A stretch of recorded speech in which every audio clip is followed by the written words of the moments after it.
అమ్మా జర్రుంటే చచ్చిపోతుంటరా. తండ్రి డేవిడ్ ధావన్ దర్శకత్వంలో వరుణ్ ధావన్ హిట్టు కొట్టాడా లేదా ఈ వీడియోలో చూద్దాం. ఇప్పటిదాకా మన ఛానల్ని సబ్స్క్రైబ్ చేసుకోకపోతే సబ్స్క్రైబ్ చేసుకుని లైక్ చేసి కామెంట్ చేయండి. హాయ్ జవానీతో ఇష్క్ హోనా హే మూవీ రివ్యూ. ఇక ప్లాట్ ఏంటంటే, తాగిన మత్తులో బన్నీని జాస్ పెళ్లి చేసుకుంటాడు.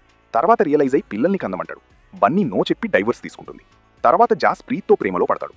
దీని తర్వాత బన్నీ తిరిగి వస్తుంది. ఇక మిగిలిన కథ మీరు సినిమాలో చూస్తారు.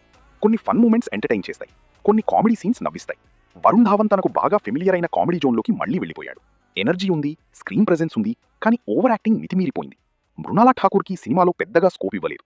తన క్యారెక్టర్కు స్కోప్ ఉన్నా తన పర్స్పెక్టివ్ను పెద్దగా ఎక్స్ప్లోర్ చేయలేదు. ఇక పూజ గురించి ఎంత తక్కువ మాట్లాడుకుంటే అంత మంచిది. మౌనిరాయ్ పోర్షన్స్లో వచ్చే కొన్ని కామెడీ సన్నివేశాలు బానే ఉన్నాయి. సినిమాలో అవే కాస్త రిలాక్సేషన్గా మారాయి. ఇదొక అవుట్డేటెడ్ ఫిలిం.